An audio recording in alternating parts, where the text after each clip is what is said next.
dirigirme a ustedes en este seminario taller sobre la resignificación de la función supervisora en el Estado de México, un espacio de encuentro y reflexión en la construcción colectiva, cuyo propósito es fortalecer el papel del supervisor como un pilar fundamental en la mejora continua de nuestro sistema educativo estatal.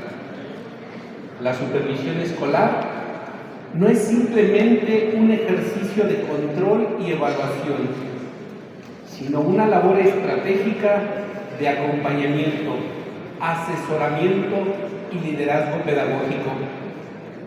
Hoy más que nunca enfrentamos desafíos que nos exigen replantear y resignificar nuestro quehacer educativo, poniendo en el centro la mejora educativa de los aprendizajes y el bienestar de nuestras comunidades escolares. Este seminario taller nos brinda la oportunidad de analizar los retos actuales, compartir experiencias y diseñar estrategias innovadoras que impulsen una supervisión transformadora.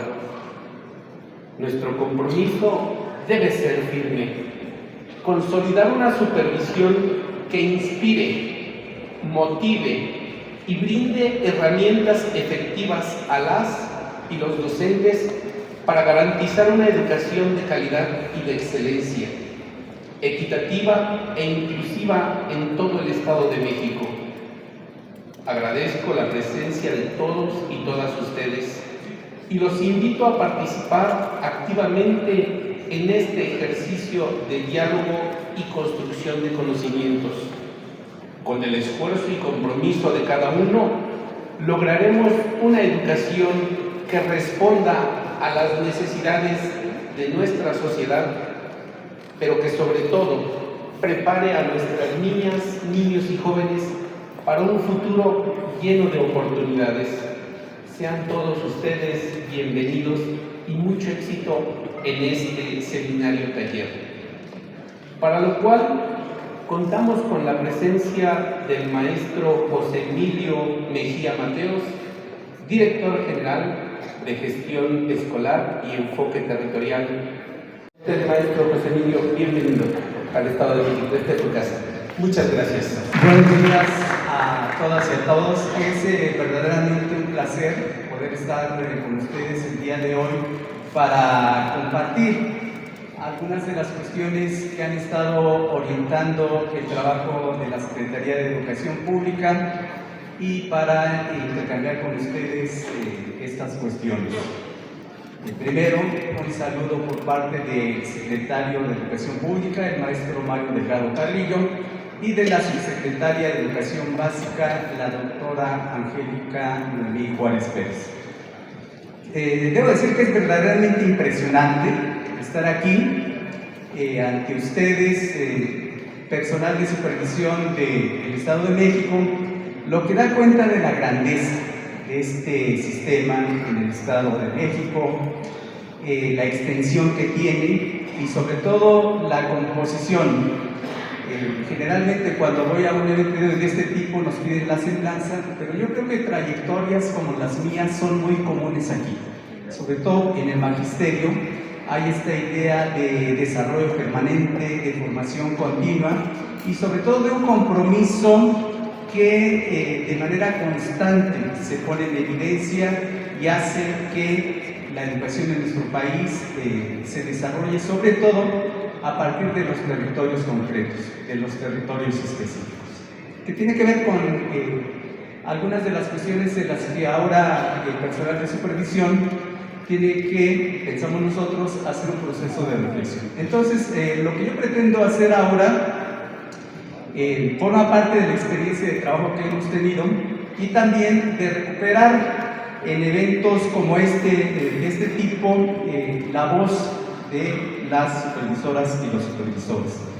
Voy a empezar señalando la primera, la nueva escuela mexicana y el plan de estudios 2022 se da en un escenario particularmente de una recomposición del sistema social mexicano.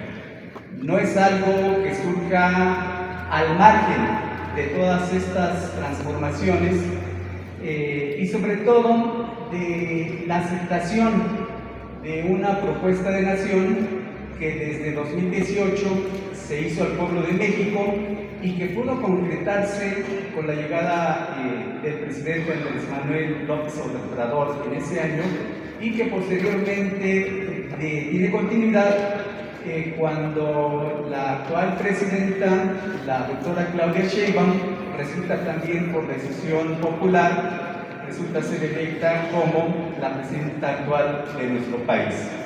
Entonces, el campo de la educación siempre sufre las tensiones de todo tipo que hay en nuestro país, sean políticas, sean económicas, de diferente tipo.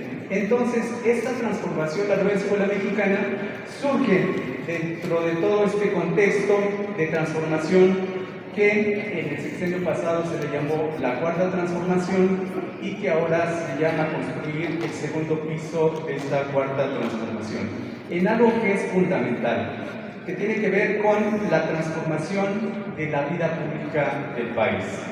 Uno de los elementos centrales de esta transformación de la vida pública son los espacios comunes, que tiene que ver no solamente con el espacio físico, sino tiene que ver con las dimensiones de participación. La idea es, creo que ya se me adelantaron, que no les digo, pero bueno, está bien la diapositiva. La idea es cómo se amplían los espacios comunes y tiene que ver con todas las dimensiones en las que vivimos. En el caso de la población en general, sus derechos fundamentales, que la salud sea algo común para todos, que la educación sea algo común para todos, que el derecho a la recreación sea algo común para todos. Y en términos del nuevo espacio de la nueva escuela mexicana, hay un elemento que se hace común para todos los participantes. Y me refiero al diseño curricular. Este es como que el elemento central que ahora debemos poner en este espacio concreto, de manera particular para supervisores y supervisoras, como que elemento de rotación de lo que pudieran ustedes hacer, desde donde replantearse el ejercicio que cotidianamente hacen. Tiene que ver con el diseño curricular. Si bien es una atribución de la Secretaría de Educación Pública, por ley general,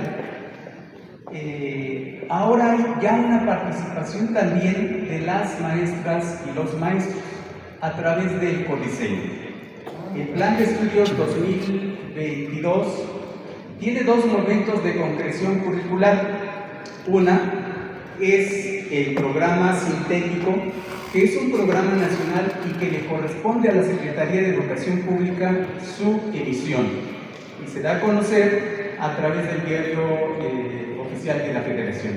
Pero hay un segundo momento que también es muy importante de concreción curricular y se le da el nombre de programa analítico. El programa analítico es esta síntesis, un proceso de síntesis, análisis, reflexión, donde las maestras y los maestros de una escuela en particular concretan el programa educativo de la escuela, el programa analítico de la escuela, y lo ordenan en función de las necesidades particulares de sus comunidades educativas e incorporan una serie de conocimientos que circulan en esas comunidades y que se considera importante por el colectivo docente su incorporación. Entonces hay esta posibilidad, digamos, lo señalo muy llanamente, pero esto trastoca la esencia que tenía nuestro sistema educativo. Teníamos un plan de estudio, los planes anteriores, que eran planes de estudio prescriptivos, es decir, había una prescripción y las maestras y los maestros se ajustaban a ese plan nacional, hacían los ajustes pertinentes en el proceso de la planeación didáctica y desarrollaban sus clases. Y la estructura educativa y el personal de supervisión acompañaba en este proceso. En este proceso podemos decir unidireccional y que aterrizaba en las escuelas. Ahora estos polos se trastocan y esto hace que se mueva la actuación del personal de supervisión. Pero bueno, ¿cuáles son los elementos de esta nueva escuela mexicana? Bueno, pues ustedes seguramente lo reconocen, pero tiene que ver con elementos que vinculan a la nueva escuela mexicana con lo que pasa alrededor de nuestro país. El fomento a la identidad con México, la responsabilidad ciudadana, sobre todo, si nosotros hacemos un engarce de cada uno de estos elementos, podemos engarzarlos con algunas particularidades, elementos concretos de la nueva escuela mexicana. El plan de estudios establece la corresponsabilidad de la escuela, establece que la escuela debe estar vinculada a la comunidad. No en la idea solo del éxito particular de las personas, no solamente para que las personas desarrollen sus competencias y enfrenten al mundo y sean exitosas, sino también para que las niñas y los niños se responsabilicen con el destino de su comunidad, que no la abandonen, que se vinculen a ella. Y en ese sentido se trata de formar ciudadanos que pongan en el centro esta responsabilidad ciudadana. Generalmente entendemos la responsabilidad, y así lo hemos practicado con nuestras familias. Siempre nos responsabilizamos de nuestras familias, como padres de familia, digamos, siempre estamos al pendiente de nuestras hijas, de nuestros hijos, aún sean ya personas adultas. Siempre hay esta responsabilidad. Bueno, así como se desarrolla esta responsabilidad con la familia, también la idea es desarrollarla con la comunidad. En esta idea de restaurar el tejido social y formar auténticas comunidades donde el otro sea una parte importante de nosotros mismos, donde esta idea de éxito particular sea transformada en un compromiso social con el otro, con nuestra comunidad. Esto, de alguna manera, en la evolución histórica de la educación de nuestro país estaba presente. Digamos que la educación formaba esta parte de afinar constantemente el tejido social. Desafortunadamente, y al resultado de las políticas neoliberales, el individualismo se impuso y el Estado abandonó parte de sus responsabilidades y las dejó al juego del libre mercado. En ese sentido, esta responsabilidad ciudadana también se debe formar desde las escuelas. La honestidad, la participación en la transformación de la sociedad, el respeto a la dignidad humana, la promoción de la interculturalidad, que es un elemento muy importante. Desde la nueva escuela mexicana, uno de los ejes articuladores es la interculturalidad crítica. La interculturalidad crítica nos sensibiliza para indignarnos ante algo que está pasando mal. Esta capacidad del ser humano de no dejar pasar en la indiferencia situaciones de injusticia social, de agresiones, de actos que ofendan a la dignidad humana. Ese es un elemento central porque en la medida en que nosotros tengamos esta posibilidad de indignarnos ante la injusticia, ante lo que está mal, pues esta indignación se puede concretar en un esfuerzo colectivo para revertir esas situaciones. Son una especie de posibilidades de la nueva escuela mexicana, más bien de horizontes, de hacia dónde dirigir los esfuerzos educativos. La promoción de la cultura de paz, el respeto por la naturaleza y el cuidado del medio ambiente, que ahora es como que un elemento central en nuestras vidas. La siguiente diapositiva, por favor. Bueno, La nueva escuela mexicana viene a concretarse con el nuevo Plan de Estudios 2022. Y decía hace rato, ese plan de estudios tiene una diferencia con los planes que habíamos tenido en materia de educación. Y de alguna manera constituyen un paradigma diferente.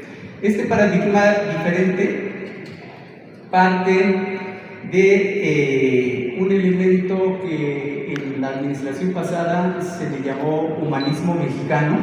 Conocer que los maestros tienen autonomía profesional, que saben de la profesión, que además de que aplican conocimientos, generan conocimientos, es una postura humanista.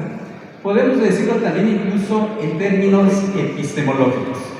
Estamos acostumbrados a las epistemologías que son rígidas, de las ciencias duras, y señalan como que un papel muy particular y de élite a las personas que producen conocimiento. Esto no está mal, hay cierto tipo de conocimiento que es de ese orden, pero también en el caso de una profesión práctica, como la es el magisterio, la práctica también puede producir conocimiento. Y este conocimiento es fundamental. Este conocimiento es fundamental sobre todo para la resolución de los retos que tienen los maestros. Entonces, este carácter humanista de la nueva escuela mexicana le otorga a los maestros esta cualidad también de que son personas poseedores de conocimiento práctico y especializado en el ejercicio de la docencia. Y hay que reconocer este conocimiento porque en situaciones por demás dramáticas, por ejemplo en el caso de la pandemia, este fue el conocimiento que mantuvo adelante al sistema educativo y surgió de diferentes maneras. Surgió desde las maestras, los maestros que hicieron de sus casas estudios para transmitir sus clases. Los grupos de WhatsApp que las maestras y los maestros hicieron con ejercicios particulares, los cuadernos que fueron rotando de salón en salón, de casa en casa, bueno, de salón en salón, no, sino de casa en casa, y una serie de estrategias prácticas fundamentadas que los maestros hicieron, que los maestros y las maestras hicieron para darle continuidad al servicio educativo. Esto es algo que hoy tenemos que rescatar, esto como un aporte fundamental y en actividades en las que seguramente ustedes participaron. Ante una situación inédita, la capacidad del magisterio, docentes y personal de supervisión de darle continuidad al servicio educativo ha sido fundamental y creo que en ese sentido la nueva escuela mexicana se funda en ello y por eso esta idea de un plan de estudios que no sea prescriptivo, que no sea vertical. Entonces, esta idea de un cambio de paradigma hace que aquí creo que es un elemento importante. Así como que pensamos que los maestros tienen que resignificar sus prácticas y también el personal de supervisión tiene que resignificar sus prácticas, también las autoridades. No estamos al margen, porque muchas de las inercias que todavía existen, pues son alimentadas, son provocadas por la propia autoridad educativa federal o bien por las propias autoridades educativas estatales. Entonces, este llamado a resignificar lo que hacemos no solamente es para las maestras, para los maestros, para las supervisoras o los supervisores, también es un llamado que debemos hacernos nosotros mismos, las autoridades educativas, porque de otra forma, desde acá, no estaremos contribuyendo a la transformación del sistema educativo mexicano, porque de otra manera estaremos pidiéndoles a las maestras y a los maestros, a los supervisores y a los supervisores, cuestiones que nosotros no somos capaces de hacer. Creo que es un elemento fundamental y hay que decirlo con todas sus palabras, porque ello implica esa transformación, no solamente son de algunos actores, es de los integrantes, de los agentes de todo el sistema educativo nacional. La siguiente diapositiva, por favor. Ahora sí, este elemento. que establece,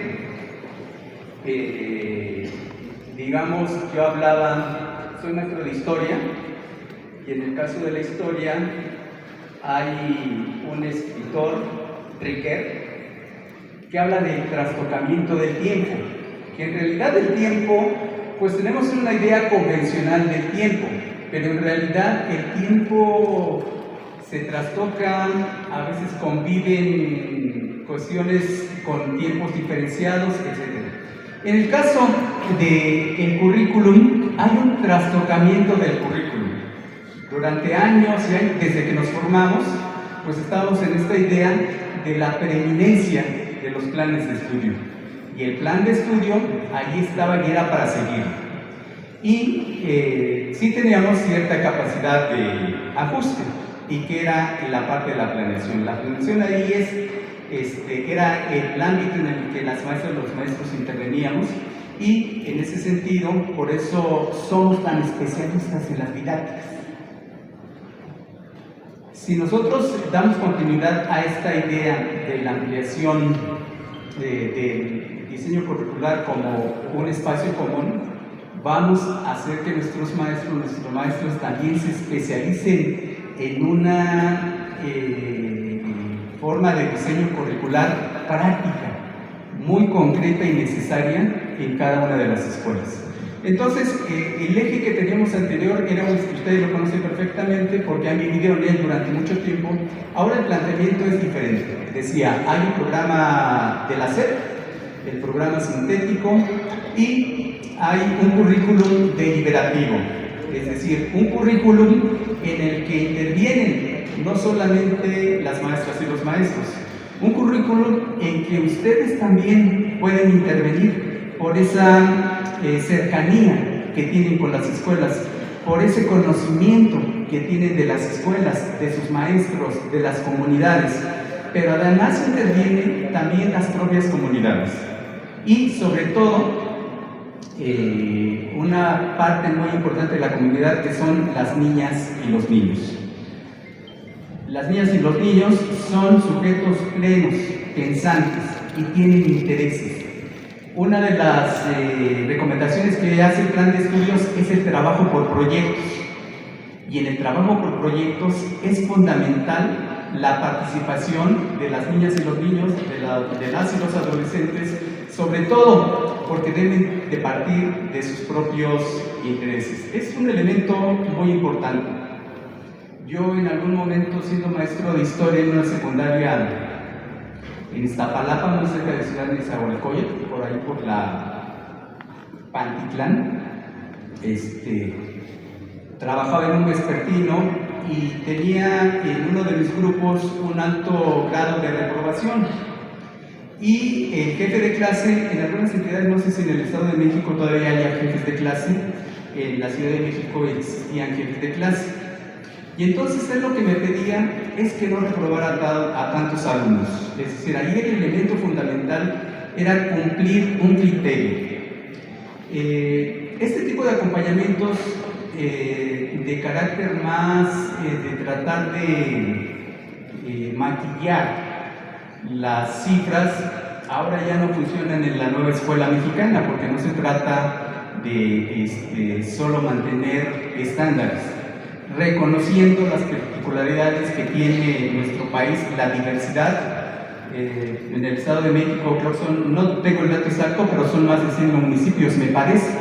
Entonces, la diversidad que hay, si uno viene, por ejemplo, de Texcoco, de Mesa, a los municipios que están por acá, Ixtapan de la Sal, hay diversidad, no hay uniformidad, hay diferentes culturas, diferentes lenguas y en términos de riqueza cultural, diferentes simbolismos en todas estas regiones. Entonces, este es el elemento central.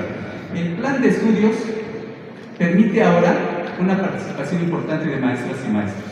Entonces, ahora, ¿cómo acompañar? Decimos que el personal de supervisión debe asesorar y acompañar.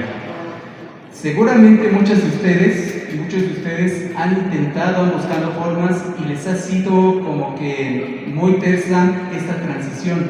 pero seguramente otros han tenido dificultades. Foros de este tipo donde ustedes compartan creo que son muy importantes para dialogar, establecer comunidades donde nos permita compartir experiencias y sobre todo la riqueza de los conocimientos que ustedes tienen puedan ser compartidos para encontrar soluciones y en esta idea particular de la resignificación que tienen que hacer supervisoras y supervisores, dar como tendencias hacia dónde. Difícilmente desde un trabajo de escritorio se les puede decir, pues es que ahora, o se les puede decir solo generalidades, es que ahora ustedes tienen que acompañar y tienen que asesorar a las y a los maestros de los colectivos docentes. La pregunta es, ¿desde dónde? Y creo que es una de las cuestiones que debemos de trabajar profundamente y aportar desde las autoridades educativas, pero también desde los propios sujetos de quienes ejercen la función. El elemento fundamental que quiero subrayar es que el diseño curricular es un espacio común, que se expresa en un proceso que le llamamos codiseño y que tiene como resultado que la escuela elabore su programa analítico.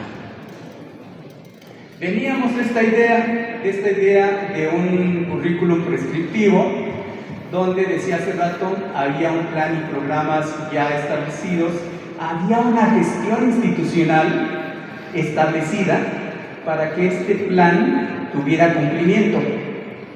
Ahora no tenemos una gestión institucional establecida, porque no se pueden establecer parámetros de actuación a nivel nacional para cada uno de los estados. Eso es muy complicado y si se hace solo de manera muy lejana. Lo que tenemos que hacer, y en esta idea que también es un principio desde la administración pasada, que hagamos más territorio y menos escritorio. Es decir, nosotros encantados de la Secretaría de Educación Pública de estar con ustedes para intercambiar puntos de vista en ese territorio concreto y además también vamos a las escuelas. Acudimos de manera cotidiana al Consejo Técnico Escolar. En la cuarta sesión estuve en un jardín de niños, el jardín de niños Sor Juan Inés de la Cruz en la ciudad de Nezahualcóyotl. Creo que aprendizajes que me permiten conectar las cosas de lo que estamos haciendo en la Secretaría de Educación Pública con el aterrizaje que tiene en cada una de las escuelas. Bueno, en las escuelas que yo puedo visitar, que bueno, la idea es visitar el mayor número de escuelas, pero sé que es difícil.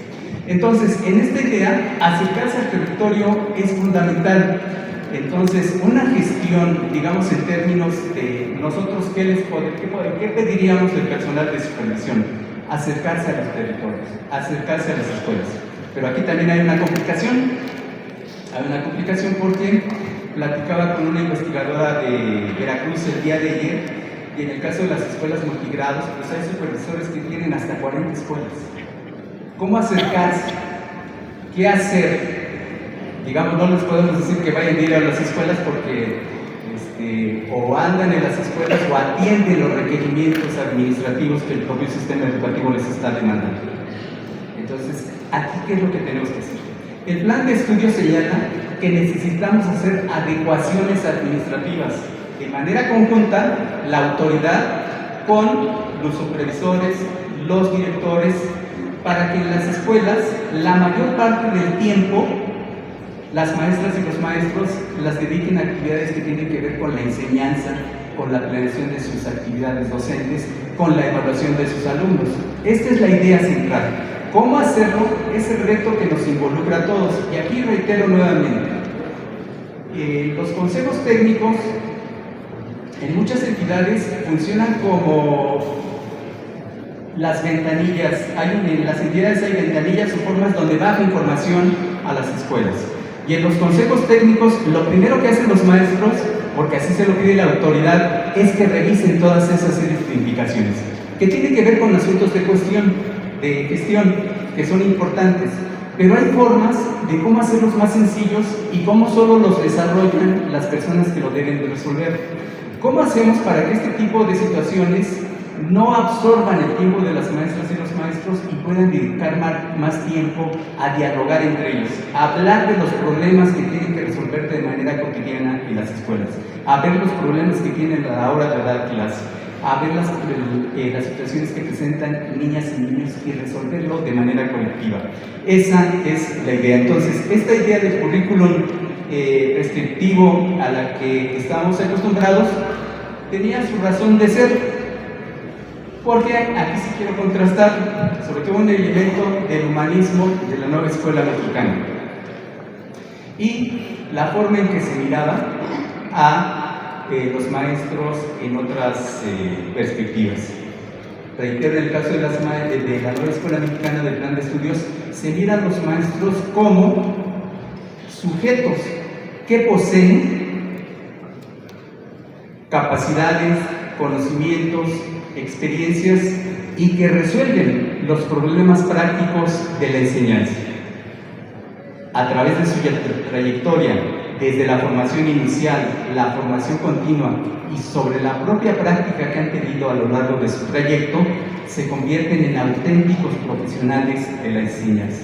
Y así se les mira, personas que pueden tomar decisiones porque se han formado para ello y han adquirido las capacidades para hacerlo.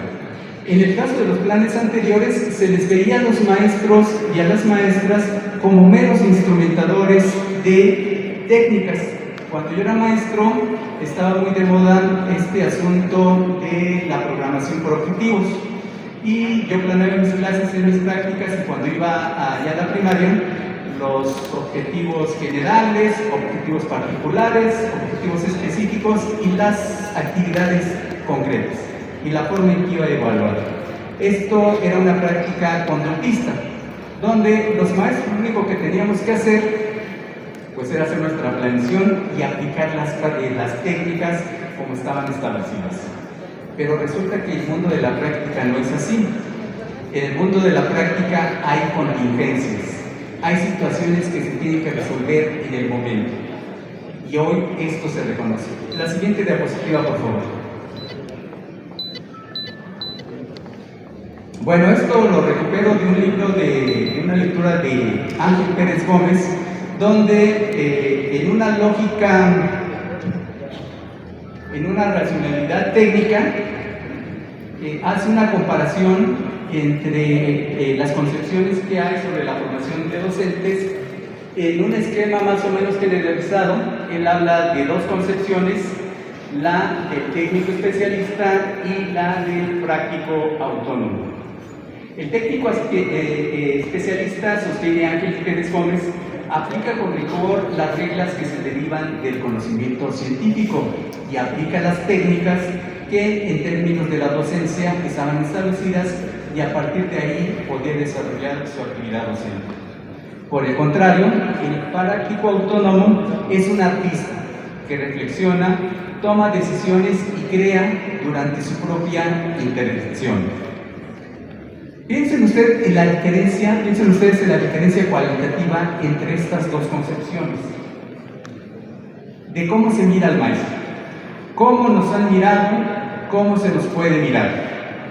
Y creo que en el trabajo que maestros y maestras hacen, que se reconoce, la nueva escuela mexicana coincide con esta segunda mirada, el maestro como un artista autónomo que crea conocimiento, que recrea su práctica, que redimensiona su práctica, que hace de la práctica docente lo que él piensa o lo que ella piensa que requieren sus alumnos, que requieren sus comunidades.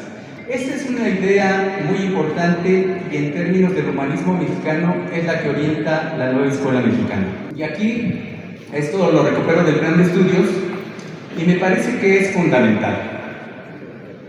En la idea de que la Secretaría de Educación Pública, la idea del gobierno de México, la idea de nuestras autoridades, en esa idea de transformar al sistema educativo y pedirles a los maestros que transformen sus prácticas, pedirle a las supervisoras, a los supervisores que transformen sus prácticas, si nosotros como autoridades no hacemos algo para que ello suceda, estamos diciendo solo un discurso, porque es necesario transformar las formas en que hacemos la gestión.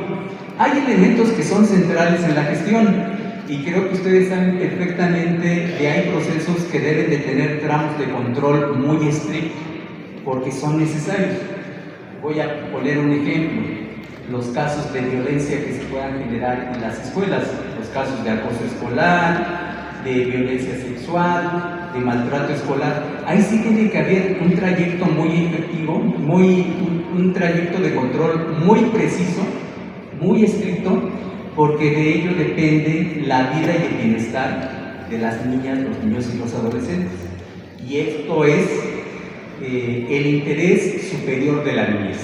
Entonces ahí sí, como maestras, como autoridades, tenemos que ser muy precisos. En esos casos sí, un control estricto, un tramo de control muy fuerte, porque está en juego el bienestar y la seguridad de nuestras niñas y niños. Pero hay otras actividades donde los tramos de control, por ejemplo, yo quiero tener evidencias de que los maestros están trabajando en el consejo técnico escolar y me las tienen que mandar. Entonces, a veces se suele ser por parte de la autoridad muy estricta. Eso se puede, digamos, hacer más ágil. ¿Qué es más importante? Que los maestros se reúnan a dialogar y que solo estemos informados de que sí hay consejo técnico, que están trabajando normalmente. No requerimos mayor evidencia, no requerimos mayor control, porque si queremos mayor control, los maestros y los colectivos se van a sentir presionados. Entonces, creo que hay elementos donde sí se requiere tramos de control muy específicos, y hay otros donde, por su naturaleza, como procesos subjetivos de intercambio y de diálogo, no se pueden establecer rúbricas para ver si un consejo técnico está funcionando bien. Eso más bien depende de lo que nosotros veamos en este acercamiento que hay a cada una de las escuelas. Voy a leer porque es fundamental. La viabilidad y apropiación de la propuesta curricular está estrechamente vinculada a las transformaciones que se hagan durante los procesos de gestión y administración a nivel federal y local. Y para transformar estos procesos es fundamental el diálogo de la autoridad con las personas que desarrollan esos procesos, que son fundamentalmente las supervisoras, los supervisores, si todavía hay las jefas y los jefes de sector, y si todavía permanece en la entidad, las y los jefes de clase. Eso es fundamental. Y creo que es una de las tareas en las que ustedes, por la práctica que tienen, son como el personal ideal para hacer estas propuestas de ajuste de lo que es necesario controlar y lo de que es necesario dejarle la posibilidad a los maestros y a las maestras de tener estas posibilidades de codiseño, de autonomía profesional, de agencia educativa, que en el discurso se las reconocemos, pero luego se las queremos controlar. La siguiente, por favor. Entonces, esta transformación administrativa y de gestión implica realizar las adecuaciones administrativas, normativas y de gestión que favorezcan y apoyen el trabajo docente de las maestras y los maestros del país, con el fin de que sus actividades, tiempos y espacios puedan ser ocupados en actividades de enseñanza, formación docente, trabajo colegiado, planeación y evaluación. Esta es una tarea pendiente que tenemos nosotros como principales responsables del sistema educativo y a la cual ustedes pueden aportar los elementos fundamentales. Durante el ciclo escolar 2022-2023, el ciclo escolar 2023-2024, que fue el primero en el que se implementó el nuevo plan de estudios, y el actual ciclo, la Secretaría de Educación Pública como estrategia ha mantenido un contacto directo con los consejos técnicos. Digamos, esta fue la apuesta, hacer este plan de estudios que se diera a conocer, que se discutiera en los consejos técnicos escolares. Entonces, durante todo 2022-2023, todas las sesiones de consejo técnico escolar y de taller intensivo de formación continua, me parece que se llamaba en el calendario escolar, estuvieron orientadas a eso.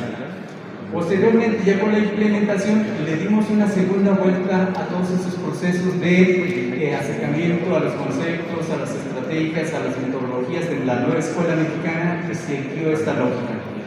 En el ciclo escolar 2023-2024 empezamos a generar espacios de encuentro ahora con los directores. Una vez que ya habíamos trabajado en los consejos técnicos con los colectivos docentes, nos dirigimos con los supervisores, porque son actores importantes de este proceso de transformación.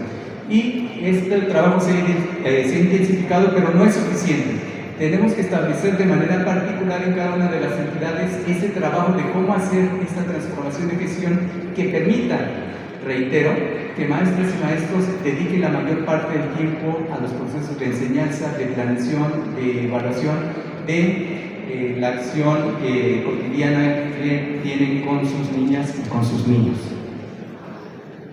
La siguiente, por favor. Entonces, un primer reto es este asunto que, digamos, es como una especie de, a la vez de reto, de mito, de embrollo, el asunto de la descarga administrativa, que de manera reiterativa la repiten las maestras y los maestros, y también que de manera reiterativa seguramente en el diálogo que hagan algún supervisor se va a referir a que ustedes también tienen una carga administrativa excesiva y que tienen que cumplir porque así se lo está pidiendo la autoridad educativa. Insisto, tenemos que hacer este proceso de qué es lo necesariamente administrativo que se tiene que hacer. ¿Cómo hacer que las supervisoras y los supervisores dediquen la mayor parte de su tiempo a acompañar y asesorar a los colectivos docentes? Y esto, pues ahora no lo podemos decir que sea una realidad ya consolidada, porque hay una presión permanente que implica el tener que atender asuntos administrativos. La administración creo que sí es fundamental, pero sí tenemos que hacer este cernimiento. ¿Qué de lo de administrativo que hacemos es lo necesario y fundamental? Y sobre todo está apuntalando el trabajo de las maestras y los maestros en cada una de las escuelas. Entonces hay que hacer adecuaciones administrativas, normativas de gestión para que las maestras y los maestros ocupen sus actividades, tiempos y espacios exclusivamente en actividades de enseñanza, formación docente, trabajo colegiado, prevención y evaluación. Es importante acercarse a la escuela para obtener de ella la información que las supervisoras y los supervisores requieren. Es importante también respetar los días destinados en el calendario escolar al registro de calificaciones. En algunas entidades, en aras de una eficiencia, se les pide a los maestros que entreguen calificaciones incluso antes de lo que establece el calendario escolar. Simplificar y reducir los reportes estrictamente necesarios que tengan que hacer o realizar los maestros y las maestras. Con la siguiente. Ahora, en algunos de los documentos que hemos elaborado, pues ya de alguna manera particular se van perfilando específicamente algunas de las funciones que estamos pidiendo que hagan el personal de supervisión, de manera particular en el caso de los consejos técnicos. Existe algo que también tenemos que cambiar, que también tenemos que transformar. Las miradas de la organización escolar están hechas fundamentalmente sobre el modelo de las escuelas de organización regular, pero hay una serie de modalidades y niveles educativos que tienen ciertas particularidades y tenemos que resolverlo. Por ejemplo, en el caso del consejo técnico, es, digamos, relativamente fácil llevar a cabo un consejo técnico en escolar y primario, pero en secundaria se nos complica por las características de los horarios que tienen nuestras maestras y nuestros maestros, y que a veces trabajan no en una, sino están distribuidos en varias escuelas, o que además del trabajo que tienen como maestros de secundaria, pues también se meten en otros trabajos que tienen que atender porque no tienen tiempo completo. Entonces, una de las modalidades de los niveles donde se nos complica. De las modalidades donde se nos complica también es en el caso de las escuelas multigrado, que tenemos todo un abanico. Las escuelas unitarias, las bidocentes, las tridocentes, y que por el número de maestros que constituyen esas escuelas se acuerpan con otras que no necesariamente corresponden con sus características. Una cuestión que es fundamental es el trabajo colegiado, el diálogo que tengan nuestros compañeros. Por ello es importante ir perfilando algunas formas en que pueden trabajar los consejos técnicos. En supervisión, ¿qué les pedimos? Que promuevan la autonomía profesional. Esto como una beta donde muchos de los problemas y los retos de las escuelas pueden ser abordados y resueltos. Que promuevan la formación situada. Y esto de la formación situada tiene que ver con la elaboración del programa analítico. Que el programa analítico es el que corresponde a las características de la comunidad. Y digamos, un programa de estudio es más atractivo para las niñas y los niños cuando incorpora elementos de la vida cotidiana que ellos viven. Hace poco subimos un video para el consejo técnico de una maestra, Esther se llama, que además es investigadora, donde narraba que ella trabajaba en una escuela en Iztapalapa, una zona violenta, y donde las niñas y los niños estaban familiarizados con el uso de las armas. Y que un elemento que era de su interés, pues eran las pistolas, las armas, y entonces ella tuvo que tomar ese elemento para incorporarlo en sus proyectos, y de ahí derivó cuestiones importantes de formación, por ejemplo, en términos de por qué estalla o por qué viaja una bala. ¿Cuáles son los principios físicos para que la bala pueda detonarse? Las distancias que recorren, las cuestiones de fuerza.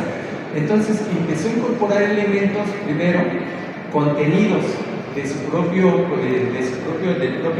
currículum, y además empezar a promover cuestiones de carácter más formativo en torno al uso de las armas. Entonces este tipo de proyectos que parten de un programa analítico que está afincado en la realidad de la comunidad suele tener esta posibilidad de captar el interés de niñas, niños o adolescentes de esa comunidad, y además transformar situaciones, creencias que la propia comunidad posee. También le pedimos al personal de supervisión detonar este diálogo pedagógico, que pueda participar en el codiseño y en la toma de decisiones pedagógicas, además de que éstas sean producto del diálogo entre las maestras y los maestros, y que se puedan contextualizar las políticas educativas a las condiciones de cada uno de los territorios para que tengan mejor efecto. Y una muy particular, cómo podemos ir estableciendo alternativas para favorecer la asistencia y permanencia de los integrantes del Consejo Técnico Escolar en las sesiones del mismo, sobre todo en algunos niveles, como es el caso de secundaria. Además, el personal con funciones de supervisión coordina las actividades de preparación del CTE para garantizar su buen funcionamiento, revisa los resultados educativos y las prácticas profesionales de los colectivos de docentes de su zona escolar para mejorar su organización y su funcionamiento, apoya la planeación y organización de actividades enfocadas a la mejora escolar, y garantiza que en las sesiones de consejo técnico las maestras y los maestros tengan libertad de contextualizar el currículo nacional a las necesidades características y de sus estudiantes. Digamos, aquí esbozamos las orientaciones para la integración y funcionamiento del consejo técnico, lo que el personal de supervisión les pedimos que hagan. Ahora el problema es cómo lo concretamos. Ahí está el reto. Cómo poder estar de manera constante en las escuelas cuando tienen mucha carga administrativa, cómo trasladarse cuando luego lo tienen que hacer en sus autos, la gasolina, cómo comunicarse en las escuelas cuando no tienen teléfono, cuando pagan de su bolsa el internet, cuando tienen que comprar la tinta, etcétera, etcétera. Entonces, hay una serie de limitaciones que también entendemos.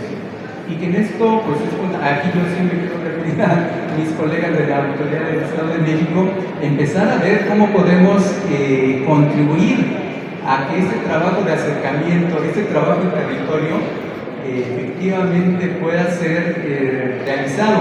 Es un problema, después del desastre educativo que nos dejaron en los periodos neoliberales, es nuestra obligación restaurarlo y crear estas condiciones para que efectivamente la escuela se transforme y en ese sentido pueda corresponder la escuela en una especie como de principio recursivo.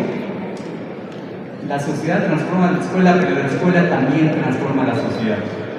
La autoridad educativa transforma la escuela, pero la escuela también transforma la autoridad educativa. Los supervisores transforman a los maestros, pero también los maestros transforman a los supervisores. Es esta idea de trabajo de ida y vuelta que debemos promover. Estamos acostumbrados a decir qué tienen que hacer los demás. También tenemos que acostumbrarnos a reconocer qué tenemos que hacer nosotros para que el otro pueda hacer lo que nosotros le pedimos que haga. Creo que esto es fundamental. Y de alguna manera hemos avanzado, no lo suficiente, porque hablamos de transformación, el país radicalmente, que digamos, no ha cambiado, pero sí han cambiado algunas cosas. La gente que podemos decir el pueblo auténtico, hoy tiene una actitud más crítica hacia todo acto de la autoridad. Ya no se callan sus opiniones, las expresan abiertamente. Esto forma parte de esto que el presidente Andrés Manuel López Obrador, y también a ello se refiere la actual presidenta Claudia Sheinbaum, a la revolución de las conciencias. Incluso ustedes mismos han esta idea de ya no nos quedamos tan callados como antes quizá lo hacíamos, ahora expresamos más abiertamente esto. Esto también es una forma de atención para la escuela, porque muchos también de ustedes lo dicen, que las familias están empoderadas, que ahora llega la mamá de familia, el padre de familia, y con la mano en la cintura empieza a cuestionar el trabajo del maestro. Digamos, hay estas ideas, estas tendencias que anteriormente decían que el trabajo de la escuela solo es responsabilidad de los maestros. Uno de mis directores me decía, maestro, con los padres de familia, de la puerta para afuera. Y no deje que se metan en eso. O sea, no, la escuela es un espacio cerrado. Como si ello fuera posible. Las escuelas no son espacios cerrados, pueden tener bares, pero tan solo el hecho de que transiten por las puertas las pequeñitas, los pequeñitos, los adolescentes, hay un intercambio y ellos traen una serie de prácticas sociales de su familia, de su comunidad. Ellos traen una serie de creencias, de representaciones de su familia, de su comunidad. Ellos traen estos elementos simbólicos y se intercambian en la escuela. Bien, la escuela por seguridad puede tener muros, pero no es un espacio aislado. Este es un reto que tenemos que enfrentar y que tenemos que transformar. Este cuestionamiento que ahora se tiene por parte de las familias hacia la escuela y la actitud de las maestras y los maestros que lo viven genuinamente y que dicen es que los padres de familia son irresponsables, no le dedican tiempo a sus niñas y a sus niños, le dejan todo el trabajo a la escuela. Uno no puede hacer todo. ¿Tienen razón? Sí tienen razón. Desde luego que tienen razón. No, como maestro, no puedo decir algo en contra porque sería contravenir mi propia formación y además así lo dice un maestro. Quizá uno pudiera decirles desde la Secretaría de Educación, bueno, es que tiene que tratar de entender a los padres de familia, tiene que convencerlos. Pero este no es un esfuerzo aislado que deba de realizar cada maestro. sino es un esfuerzo de la propia institución, cómo reposiciona el trabajo que se hace en las escuelas. Y voy a poner un ejemplo. En el caso de los consejos técnicos, que se realiza cada mes, por ahí existen todavía ideas de que es una pérdida del tiempo, que las maestras y los maestros solo van a desayunar o a festejar cumpleaños. O sea, esto sí sucede en los consejos técnicos, pero no es solo eso. O sea, además hay un intercambio del quehacer cotidiano. O sea, yo soy técnicos y sí me ha tocado que es cumpleaños de alguien y finalmente pues somos personas con sentimientos que necesitamos el afecto, el apapacho de los otros y que el colectivo le reconozca al director o al maestro de educación física o a la maestra de primero A que es cumpleaños y que se parta un pastelito, no tiene nada de malo. De esa comunidad de seres humanos que además son maestros. Entonces, eso sucede. Pero también hay una discusión de los problemas. Están hablando del niño de cuarto A que tiene estas condiciones que no le permiten avanzar y cómo entre todos aportan, dan su punto de vista para que ese niño que está en esas condiciones pueda tener mejores aprendizajes. O la maestra de UDEI o de educación especial que va y les da el reporte del diagnóstico que hizo de los niños que presentan barreras para el aprendizaje, de las niñas y los niños con discapacidad. Es una discusión llana, simple, pero especializada, porque están resolviendo cómo esas niñas y esos niños pueden tener mejores aprendizajes. Pero esto mucha gente fuera de las escuelas no lo sabe. Esto es lo que la autoridad tiene que reposicionar. Y en esta idea, en un esfuerzo institucional, que la sociedad reconozca el trabajo que hacen los colectivos docentes. Y en esa misma lógica también tenemos que sensibilizar a nuestras maestras y a nuestros maestros que las escuelas no son espacios cerrados, que deben dejar un libre paso a todas estas formas de ser que traen nuestros alumnos y aquellas que son de utilidad para los procesos de educación, recuperarlas y generalizarlas. Y que aquellas prácticas sociales que tiene la comunidad que son nocivas para su desarrollo como seres humanos, esas hay que transformarlas. Es un reto enorme, pero creo que en cierta medida esto ha sido afrontado históricamente por la escuela y en ciertos momentos la participación de la escuela ha sido fundamental. Tiene que ver con el reconocimiento de la diversidad. Somos, dice la Constitución, la Ley General, que somos un pueblo plurilingüe, pluridiverso. Habrá que señalar que hay 70 lenguas nacionales, 68 son lenguas originarias, una es la lengua de señas mexicana y la otra es el español o el castellano. En nuestro país no hay lengua oficial, tenemos 70 lenguas nacionales. Y desde esas 68 lenguas originarias, hay algunas que tienen múltiples variantes.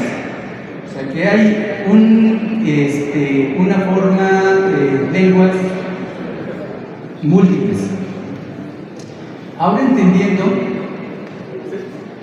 el carácter que tiene una lengua.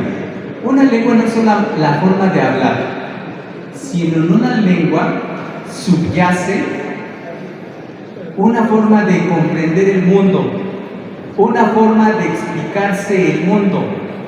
Cada lengua han pasado años, cientos, miles de años, para que se vaya transformando, sintetizando y crear una representación de todo lo que hay en el mundo. Entonces, las lenguas originarias no solo son diferentes maneras de hablar, son diferentes maneras de entender el mundo. Y si hacemos un traslado, cuando menos en nuestro país, hay 60 maneras diferentes de entender el mundo. desde las propias cosmovisiones, de por qué se originó el mundo, de dónde vienen las religiones, cómo se considera la ciencia, las responsabilidades, los tipos de familia, los tipos de organización social, qué es el trabajo, qué es el esfuerzo, qué somos como personas, de dónde venimos, a dónde vamos, cuando menos. Y aquí estoy reduciendo al infinito, cuando menos 70 mundos diferentes, cuando menos. Y esto pues, se multiplica cuando ya estamos en un territorio particular. Y por eso no puede existir un plan nacional único. Porque dentro de la propia esencia humanista de la nueva escuela mexicana, del humanismo mexicano, es el reconocimiento pleno de las comunidades originarias, el derecho que tienen a hablar su lengua. Hemos llegado a un momento en el que casi nos aniquilamos. La escuela sirvió para promover la castellanización. A lo mejor ustedes conocen de vivencias, se los han contado a algún compañero que tiene más edad. Estaba prohibido que las niñas y los niños hablaran en su lengua originaria. En un momento de la historia de la educación de nuestro país, eran castigados. Entonces los niños se vieron obligados a abandonar esas formas que por siglos su comunidad había creado. Que además habría que decir, pues tampoco nuestras lenguas originarias, las visiones de nuestras comunidades originarias son tan fáciles de desterrar. Después de tantos años de colonización, de este proceso de mestizaje, todavía existen, ahí están, y se les debe de reconocer. No solo se les debe de integrar, no es un proceso de integración, es un proceso de reconocimiento y de inclusión en un plano de iguales.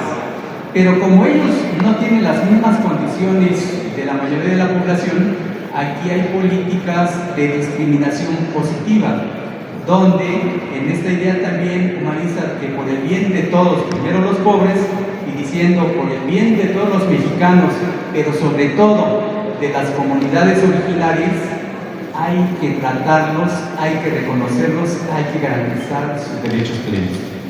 En esta lógica también tenemos una comunidad de la cual no era visible y que ahora tratamos de visibilizar, que es la comunidad afromexicana. Es una parte importante. La mayoría quizás somos mestizos, pero ellos también existen. Entonces la escuela tiene que reconocer todo eso. No estábamos formados para eso. Este reconocimiento lo tenemos que hacer ya en la práctica. Quizá las nuevas generaciones de los maestros que se están formando en las normales ya hay esta posibilidad de formación en esas partes que ahora son necesarias para el reconocimiento de la diversidad. Por lo pronto no estuvimos formados en ellos. Entonces es un tránsito que aquí sí lo tenemos que hacer todos, maestros, supervisoras y supervisores. Entender esta idea de por qué es importante el territorio. El territorio no solamente es el espacio físico, sino, como dice ahí, el territorio